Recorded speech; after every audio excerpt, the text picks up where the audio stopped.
Hello and welcome to Ballot Grounds Unknown. Today I have with me Vikram Sood.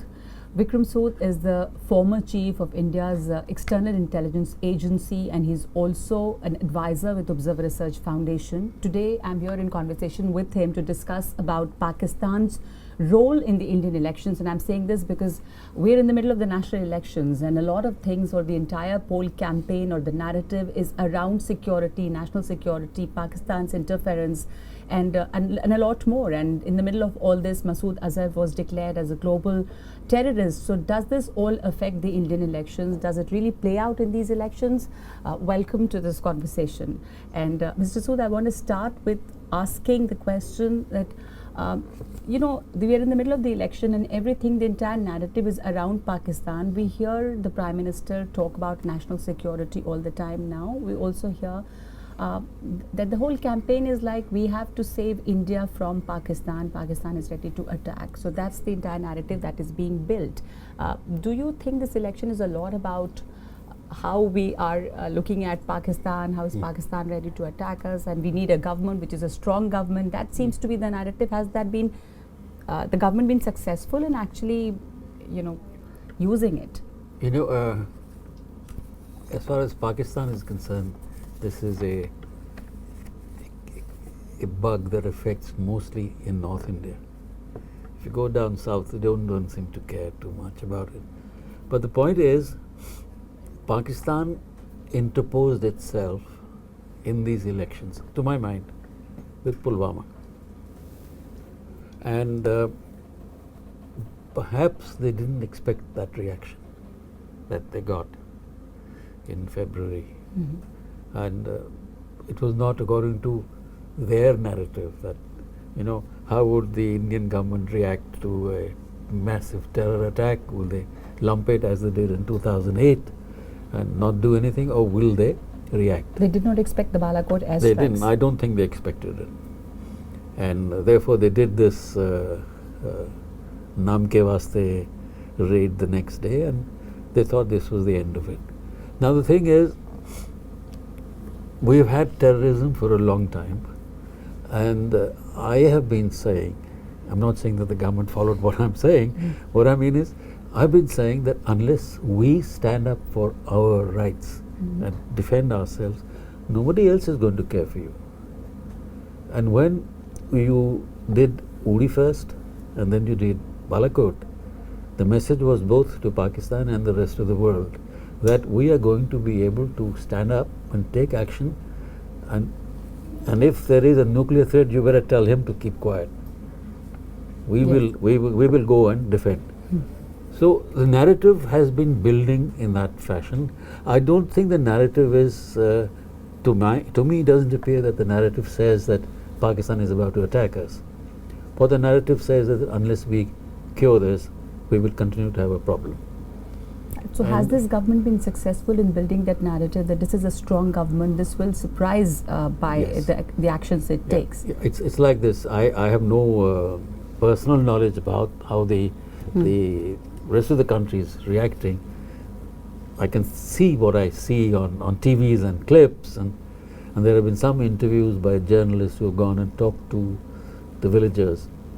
And the common thread, at least in those few interviews that I saw, was people are saying two or three things. They're saying, well, he hasn't done everything. He's done something wrong. But he has given me a house, he's given me a bathroom in the house, he's given me gas, and he's given me security. I feel more sure that the country will look after our interests. This is the villagers saying it. Yes. So what we say in our drawing rooms is rather different.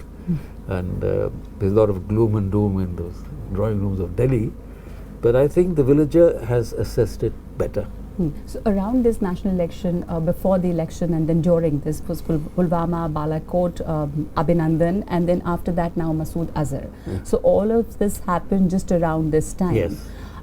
Do you think it in a way benefits the incumbent? Do you think this has really shifted the narrative to national security? Because when you see the hoardings, it also talks about आतंकवाद के सामने झुकेंगे नहीं, छेड़ते नहीं हैं, तक कोई छेड़ेगा तो हम छोड़ेंगे नहीं, all of that. It adds up to that, because it's saying that I have the guts to do it, and I did it, and this is the result. And we may claim credit, as governments will, and as the opposition will say, no, we started it first, so it's our credit. That's okay. But on the day of the issue, it is who is holding power and who's claiming credit. And actually, if you look at the sequential events, it does look as if everybody is saying we better do something. It is another matter that FATF was there for since 2001, and nobody really followed it up with Pakistan for so long. And they've done it now, maybe for reasons other than what we are saying, but they've done it. And it sort of coincidentally matches with our interests. Yes. Particularly Masood Azhar coming now. And China sort of lifting the... But you know, when the Masood Azhar thing happened, I know earlier when China was blocking it, then even Rahul Gandhi had tweeted about taunting on the friendship between Xi and Prime Minister Modi. But when it happened, there was a tendency to underplay the significance of Masood Azhar being declared a global terrorist, that nothing is going to change on the ground. Pakistan will continue to do what it does. Also, there are many other organizations and other terrorists. But at the same time, it did have a more significance which you cannot really ignore. It's a huge political victory for this government, a moral victory for the government. The optics are right. It does say that we did it. We sent we also gave a kind of a message to China with Doklam, and then followed up with Wuhan saying that we can be reasonable, but our interests are interests. So everybody's got a message, but it would be wrong for us to think that now that Masood Azhar has happened and all that has happened, terrorism is over. Of course, it is not going to work like that. We know what Pakistan sort of has a standard operating procedure. When you accuse them, when you say you did it, they deny and obfuscate. When you push them a little, they say, look, if you push me too much, I'll go berserk. And finally, when you threaten them, you want to do action, they pretend. So they will do a little bit of, naam ke vaste, they will cover up a few things. They've locked him up in an ISI safe house near Rawalpindi, I'm told. They will ban the organization or ban movements outside of the country where he's never going to go out anyway. Yes. So these are things that don't really matter, but they will do this, play it down. Then they will maybe form new organization, change the name of Jaish-e-Mohammed to something else, like they did with LET and Markaz Daba Abali Shah. They changed all these names, or amalgamate into something else, or raise another one somewhere else. So you're saying nothing is really going to change on the ground as far as a terror network is concerned, or they will wait it out. They'll try and wait it out because the psyche has now set in. This is enmity with India is eternal. That's the reason for existence for the army as well. That's where the profits come from. So unless the peace dividend for them becomes bigger, they're not going to change this. How do you think is the deep state reacting to this Masood Azhar being listed as a global terrorist? They made on Imran Khan, sure. What's going to happen? Put him up for the high jump. He was in China earlier. They put him up for the high jump, and his numbers will probably be up as soon as they can find some substitute. But till then, he'll have to continue. And we see that there is Imran Khan's recent speech where he spoke of there's a better chance for peace if the BJP government comes to power, and there was a lot of reaction on that from the Congress and also from many quarters. So how do you see that? Do you see that as an interference in the election? How do you really look at that? I personally don't pay much attention to what Imran Khan says. It doesn't matter much. It doesn't matter much. What General Bajwa might say, if General Bajwa had said that, I would take it seriously. Iska to it doesn't really matter. But him saying that, does it have any significance at this time? What did he really, was that a political, how would I say that? I couldn't really figure out what was he trying to say that he... Because the Congress lapped it up and said, see, this is what, you go and eat biryani with the government. Yeah, but then the reaction to Balakot from Indians was similar to the reaction from the Pakistanis, some of the Indians. So are those Indians in league with those Pakistanis? You couldn't make out who was saying what after Balakot at one stage. and every day you had Pak TV giving headline news of whatever the Indian National Congress or whoever was saying, whatever, in Delhi. So these are everybody's playing his for his place in the sun, and a little bit of irresponsible talk is okay. But I wouldn't put too much weight on Imran Khan's.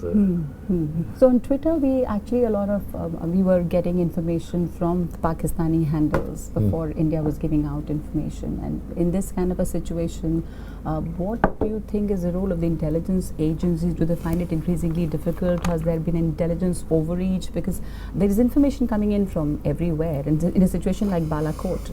No, this is going to be an eternal problem now. Because back in my days, we didn't have Twitter, we didn't have, Gmail was just about getting in. We didn't have all these things.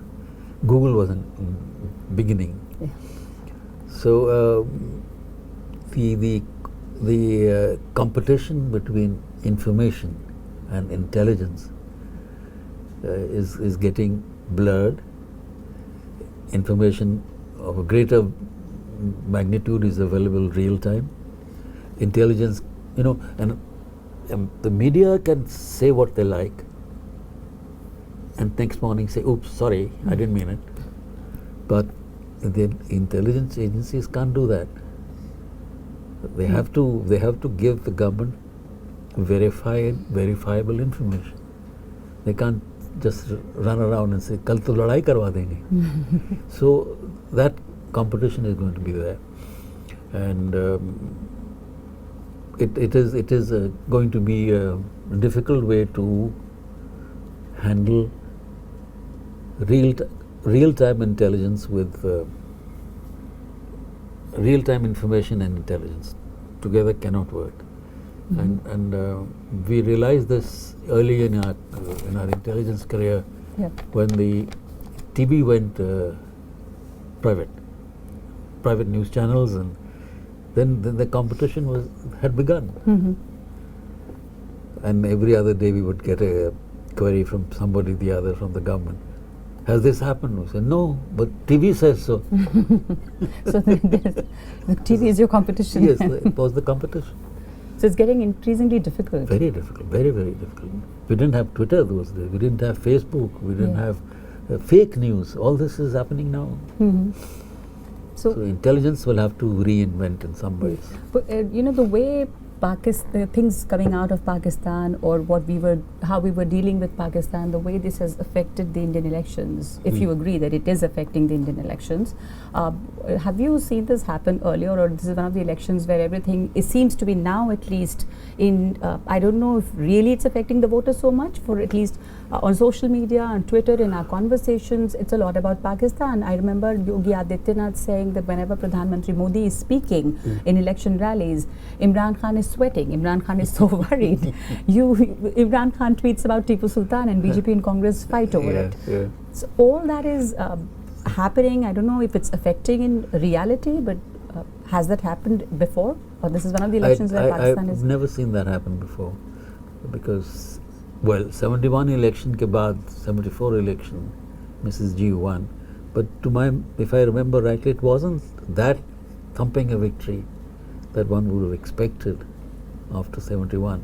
She won, yes. But even after 2008, I don't think Bombay bomb blasts were an issue. The terror attacks were an issue to the extent that it raised Congress's tally hugely. So I don't know how this is going to actually work out in the end. Will this be the primary issue, or will this be one of the issues? Will people look for other yardsticks also? Okay, you've done well on terror and controlling terror, but what about this or that? Yes. And so I'm not sure what are the bets. This was probably one of the issues, but right now it seems to be becoming the dominant narrative, and in every rally it's being spoken, also because this Masood Azhar listing also came in the middle of the elections. So how will it really affect or play out or affect the The outcome is yet to be seen. Yeah. But you know what? The way Pakistan is omnipresent in our conversation, that's something which is very. But I think it's a bit overdone. I think it's a bit overdone because don't give Pakistan that importance. The whole election seems to be being fought I think it's more on terror. It's more on terror, and terror for us right now basically it's not the means Pak military threat or Pak political threat. It's the terror aspect, which, if they had to highlight that, should be highlighting that terror that emanates from Pakistan. So now, after all this, after Masood Azhar's listing and also the FATF, if it's Pakistan is already grey listed on FATF, what will really happen? How do you think Pakistan, would it meet the expectations? Would it do the things that it's supposed to do? Is there something changing with it? Do you think the international pressure is working on Pakistan? First, we have to be sure that the FATF body pursues this diligently. We thought China is going to be the head in June. So will China backpedal and save its protege? Or will it show the world it's a is a responsible power, therefore take action as required?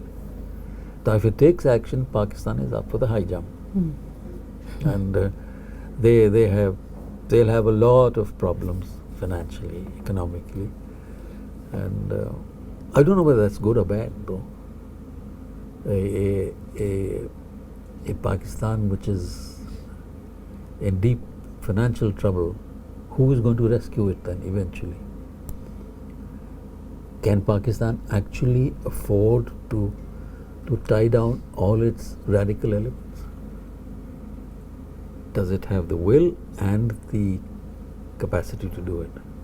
What do you mean by the capacity to do it? It will cost the government, the elected government, if they really try to do something. Yes. So that will be the cost that they have to pay.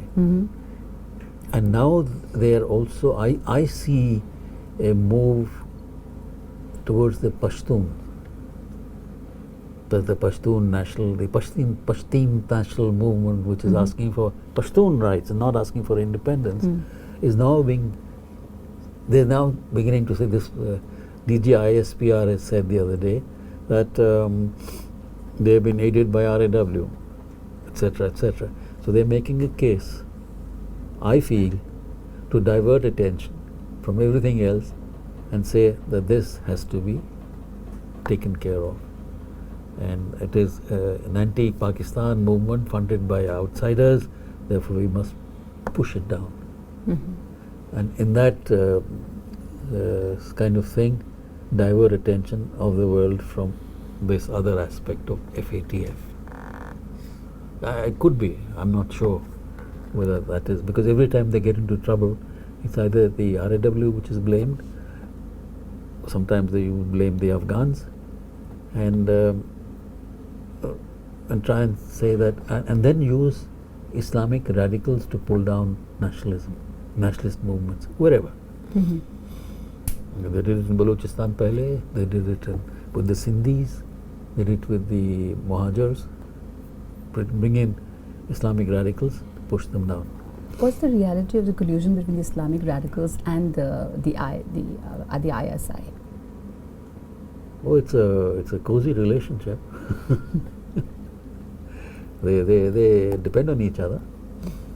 The Islamic radicals have been have had support from Pakistan's ISI, a country, a group, or an organization that gives support to Osama bin Laden, the world's most wanted terrorist, and you save him, keep him there for 8 years or 7 years.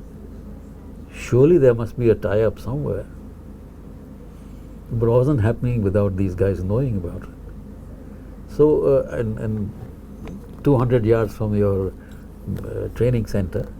So it's not as if they didn't know about it. They were doing it. And they will do it everywhere else. So many of them have been caught, the Al-Qaedas have been caught in ISI safe houses or tipped off by the people, and you know that they were guarded, protected. Abu, I forget his name. The first guy they picked up in was from a Jamaat-e-Islami safe house run by the Jamaat-e-Islami for the ISI. So Abu Zubaydah. Okay. So he told they're hand in glove, thick as thieves, and only they get out of hand now and then, as it happens. Do a little more than they should. So whichever government, in less than a month, we will know whichever government is taking power. But after that, how do you think our relations with Pakistan will change, or our policies would change? Because whichever government comes to power, not much really seems to change. Of course, the projection sometimes of a gutsy government or a government which is not doing much, but if the BJP comes to power, then, and if the BJP doesn't come to power, then in both the situations, do you see a major change? You know, our policies, actually our foreign policies run like a broad stream. You sort of don't deviate too much from either side. It's the style that changes. And hopefully, whichever government comes to power, as far as terrorism is concerned, we will continue to follow the same policy. I think the policy of talking to Pakistan on terror is a no-no. It won't work. Yes.